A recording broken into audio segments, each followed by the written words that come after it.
Welcome to Feedback. I'm Mark Despotakis. Tonight we're going to be talking with the author of this book, Adam's Will, Stephen Greenberg. He joins me in the studio, and you see him about a little over a third of the way through the book.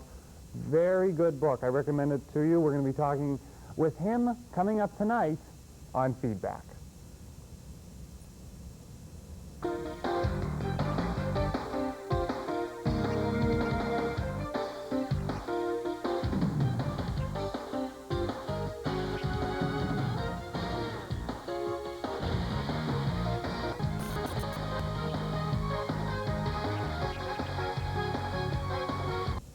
Good evening and welcome to this Tuesday edition of Feedback. I'm Mark Despotakis. Thank you for joining us tonight. As I said, coming up a little bit later in the show, we're going to be talking to the author of Adam's Will, Stephen Greenberg. A great book. If you like to be kind of one of those people who you're reading a book at night and you never go to sleep, if you like books like that, this is the book for you. I'm losing so much sleep reading it already.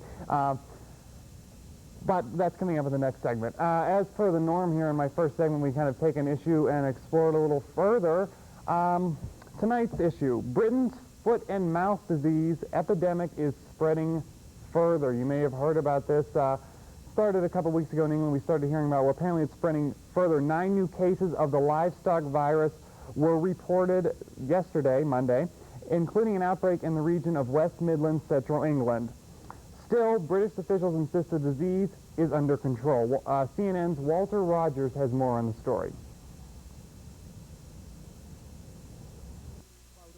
In the English countryside.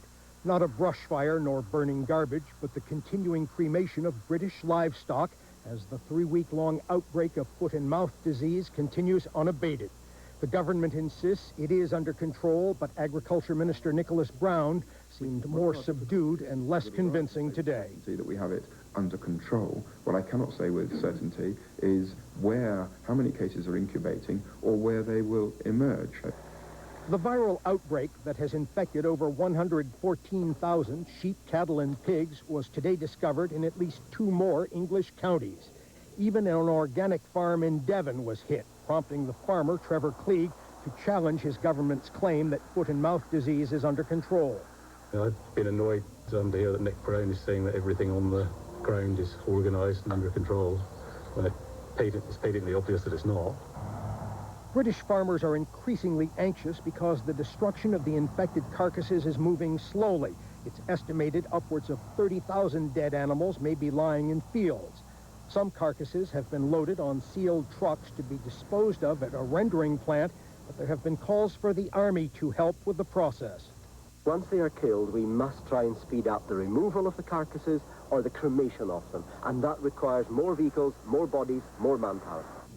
As dramatic as the farmers' losses are, it's estimated Britain's rural tourist industry's losses are 3 to 4 times greater than that of the farmers, what with much of the British countryside off limits and under quarantine.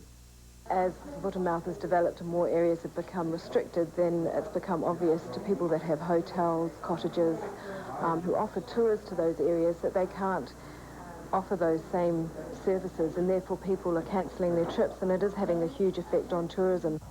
So far, the British have identified 168 separate incidents of the disease, this with the spring tourist season upcoming and Easter but 5 weeks away. Walter Rogers, CNN, London. So there you go. That's what's happening over in England right now. And it's amazing to watch some of that video in there, what they have to do. And as I was watching it today, I was thinking, you know, here we are in the year 2001, and we're still confronted with things like this. Sometimes we feel so safe in our environment that something like this can't happen. That something like mad cow disease couldn't happen. And here we have them actually having to incinerate livestock, and even something bigger, or maybe a more immediate effect of those people living over there right now is $12 million a week British farmers are losing. This is going to, possibly economically devastate the economy over there, and it's being spread not only in England but to some of the other countries. So just be thankful where you're living right now that something like this isn't happening here. I hate to say it, but maybe yet. Hopefully that nothing like this will happen. We are going to take a break, a little bit more of a positive note when we come back. The author of this book, Adam's Will, Stephen Greenberg, joins us after the break. Stay with us.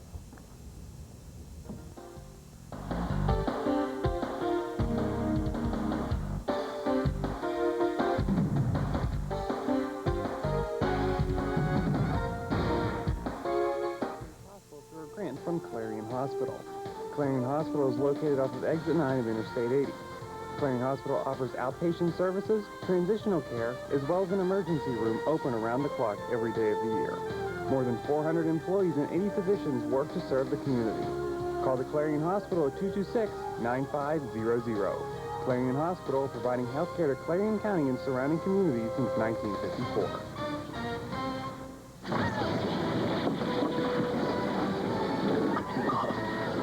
Hey, kid, boyfriend wants to know if that girl will go out with him. Pass it down. Hey, Grandma, ask the girl on the end if she wants to go out with this loner. The young man wants to know if the girl over there is a donor. Somebody wants to know if you're an organ and tissue donor. Yes. Hey, me too. Are you a donor? Make sure your family knows your decision so there's no question later. And I said, you know, it wasn't a better name for a movie to come out now, and I think I'm going to make the movie or write the book. It would be a great book to have, and you can call to get her book. You can also find it online. Well, I have a feeling I'm going to be rather opinionated, people I know. So let's ask them about scheduling. Why is it that students have such a problem here with? Tune into Feedback with Mark Despotakis every Tuesday and Wednesday night beginning at 7:30 p.m. We're totally out of time. No time to talk to you. We'll see you tomorrow. This portion of the programming was made possible through a grant by the Captain Loomis Hotel and Restaurant. The Captain Loomis Hotel and Restaurant is located at 540 Main Street in Clarion and offers dining as well as a nightclub. The restaurant and nightclub are open 7 days a week for your convenience. Call Captain Loomis Hotel and Restaurant, 226-8400.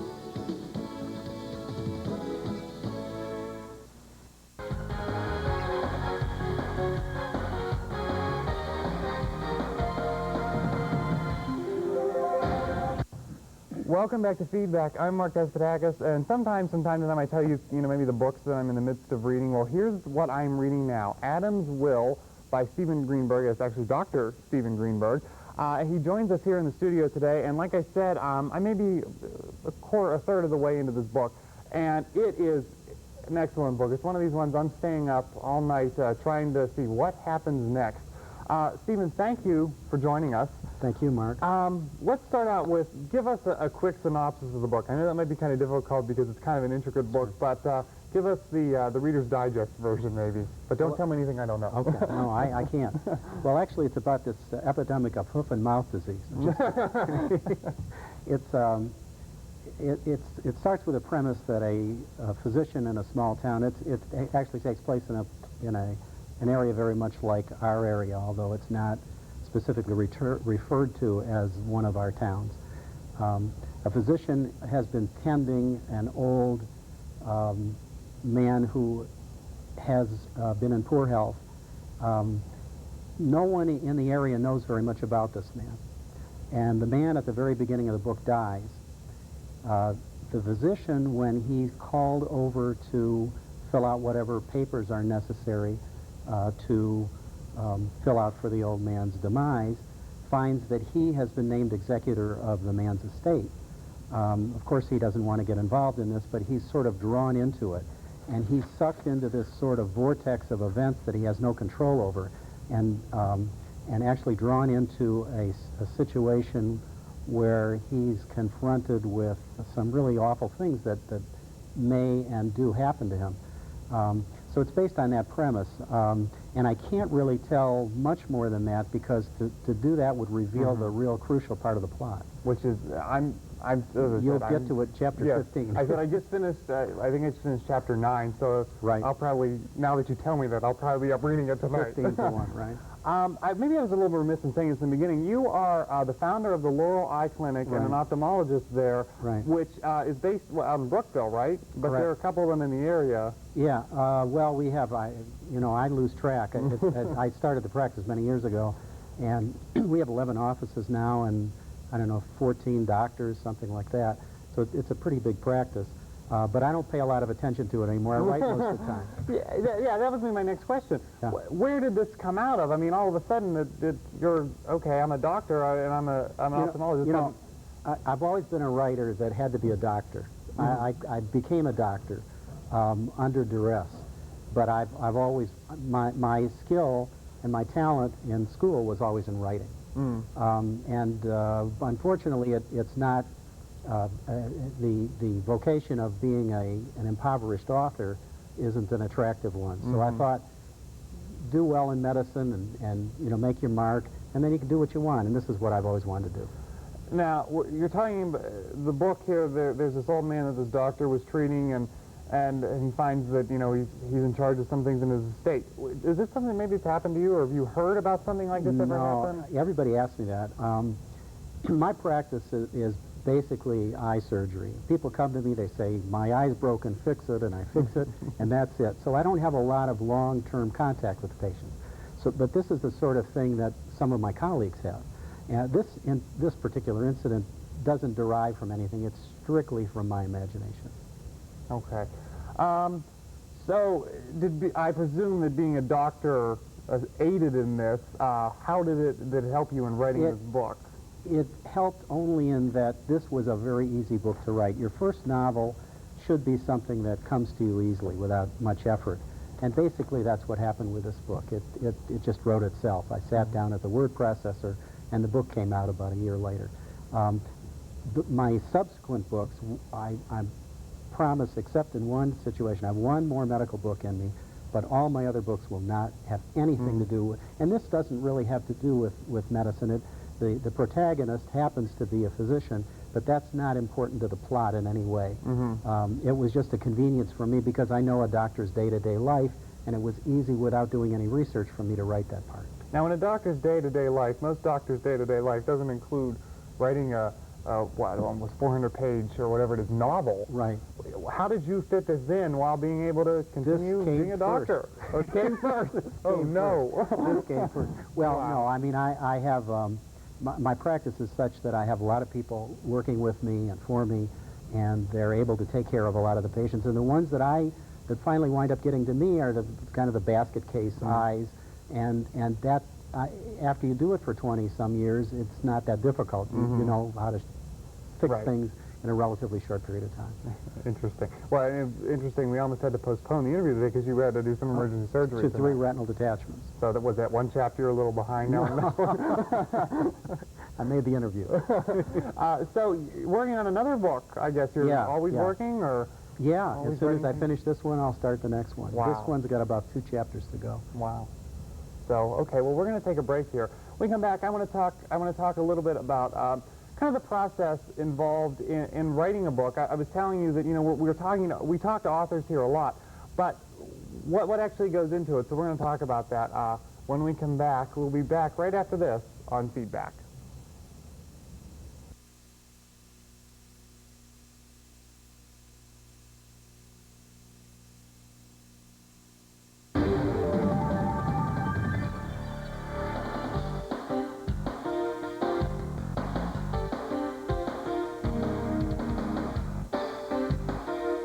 Grant by Fox's Pizza Den. Fox's Pizza Den is located on Old Route 66 in Clarion and offers all-day delivery. Phone 226-5555. That's 226-5555. Fox's Pizza Den is open 7 days a week for your convenience. Phone 226-5555.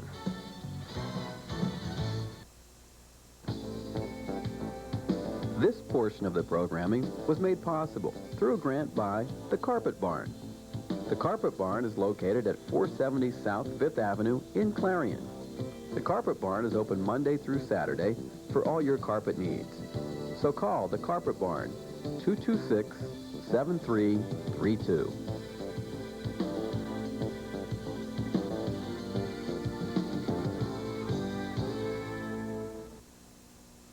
Wardrobe for some TV5 news anchors, provided by Fashion Bug, located in the Clarion Mall. Whether you're looking for junior trendy, girls, or fashion for women, they have it all, with many different styles. Fashion Bug also offers a wide selection of accessories. Fashion Bug is located in the Clarion Mall, just off of Exit 9 of Interstate 80. Open Monday through Saturday, 10 a.m. till 9 p.m., and Sunday from noon till 5. On the the big highway of life, only one safe place for kids.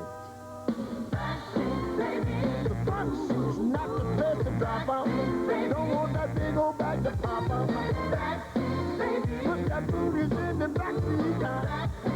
Have that condition never be out. Here to remind you to put them behind you. To stay alive even when I drive.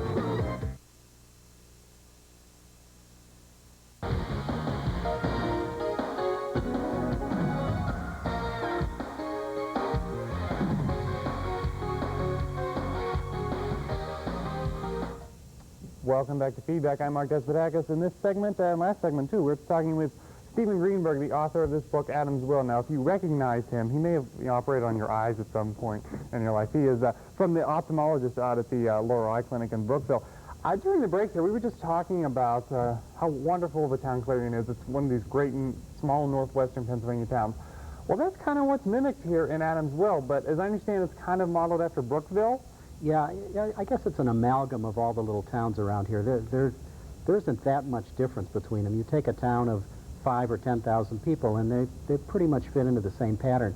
And I think the individuals that live in them, I think there's certain character types that, although I didn't try to use that for the book, but I think that the relationships between people, I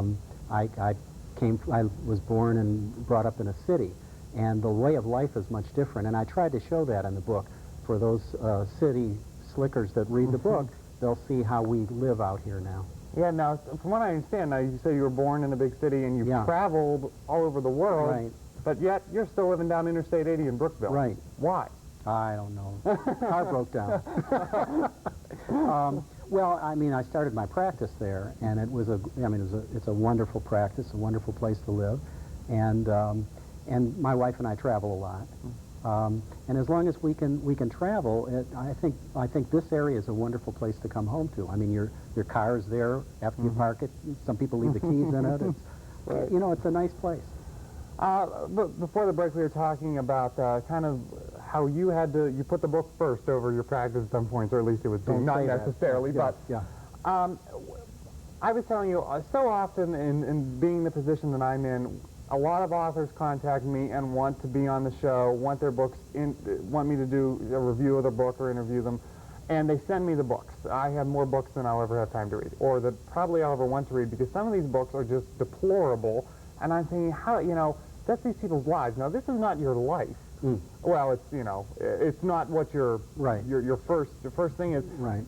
How is it that you were able to publish a book? Now, I've always seen it as such an amazingly difficult feat, at least as I've understood. And this is an excellent book, but I see some crummy ones even get out there.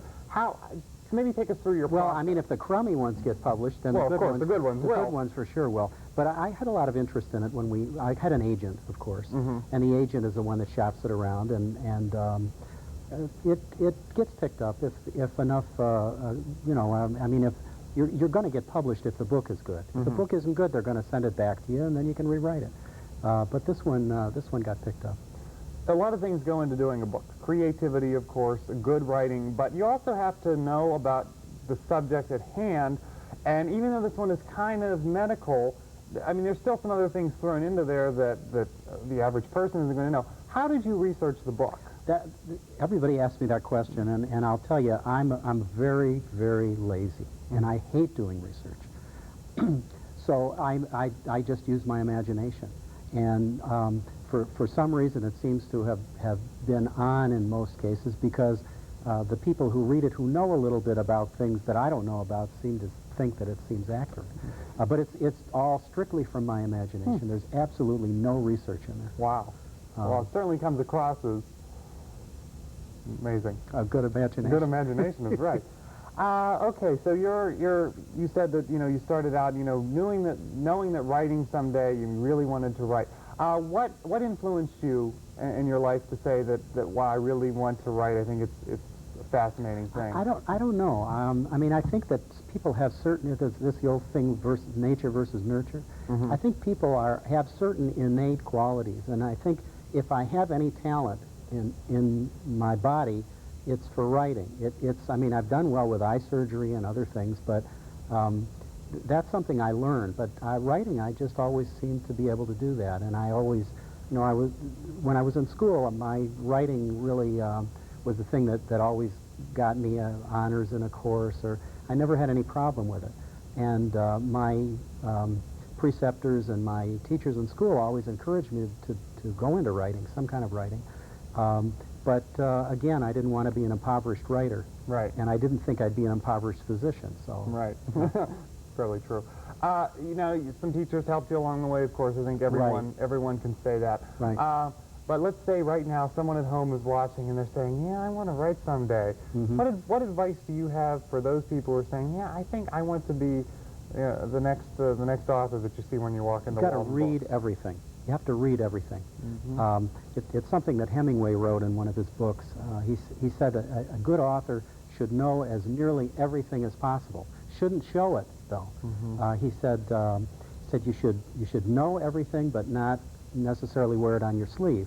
He said the specific quote is, "The beauty of movement of an iceberg is that it is 9/10 submerged," and that says it all. I mean, you should know the stuff, but let it flow out, not push it out. But reading is absolutely paramount in learning how to write. You have to learn everyone's writing style and pick what's best for you. That's true. Thinking of an example as you were saying that, I don't know if you may have seen this, Bernard Shaw from CNN just retired in this last week. Right. And so they've been doing a lot of tributes to him. And there was one thing they were talking about when he was in the Marines, and he was stationed in Hawaii, I believe. All his friends would go out and party, but they said, nope, not Bernie. He'd sit there and he'd be reading everything. And it's certainly proven true for him. And he was even saying that that's one of certainly the pieces of advice that he gives. Right. Read and... Well, one of the things I was hoping to do in writing this book was there seem to be different kinds of books available. There are books that are written strictly for plot-driven novels, and there are books that are literary novels, which have a horrible plot. They're about somebody's midlife crisis, and they're written in this beautiful literary style, like Wallace Estate. This book, I tried to combine the two things. I tried to write it in a literate manner and tried to write an exciting story, because one doesn't preclude the other.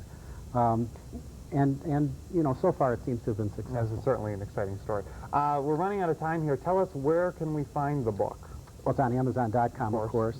And it's just 3 months old. It's a little baby, so we can show you another copy of it. It's not in all the bookstores yet, but it is downtown at Book Notaire, and I understand that it'll be at the distributor, so it should be in all the bookstores in the next few months. Great. So if you're certainly out in the area, pick this up. I was telling you how I guess your publicity people just sent it to us, and we actually had to call you and get a second book out here because so many people were scarfing this up and wanting to take a look at it. And I'm going to hold on to this. I'm going to certainly recommend it. Thank you for coming out and joining us. Thank you, Mark. And like I said, I want you back when the next book is done, 2 chapters My away. pleasure. So, thanks. We are going to take a break, and we'll be right back to say goodbye on Feedback.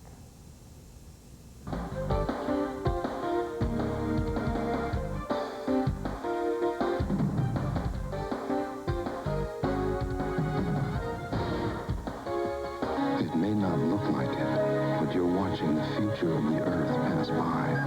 Because many of these products are made from materials you've been recycling. But to keep recycling working, you need to buy products that say, made from recycled materials. For all those next in line, it would mean the world to them.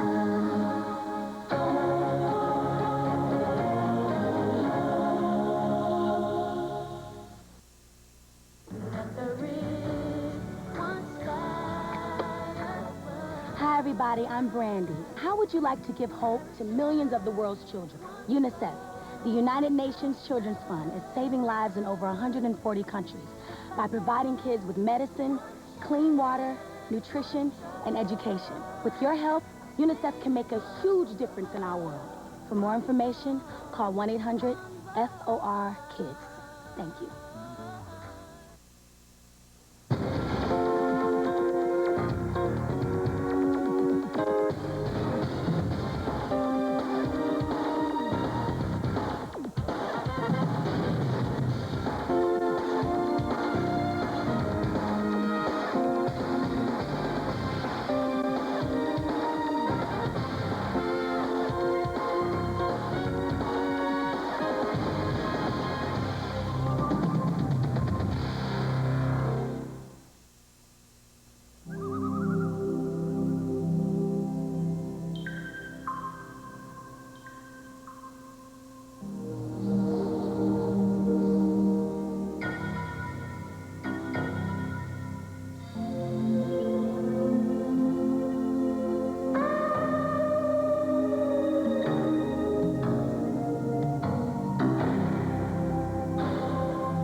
Welcome back to Feedback. I'm Mark Despotakis. Once again, we'd like to thank Dr. Stephen Greenberg, the author of Adam's Will. Pick it up at the Book Nook on Main Street.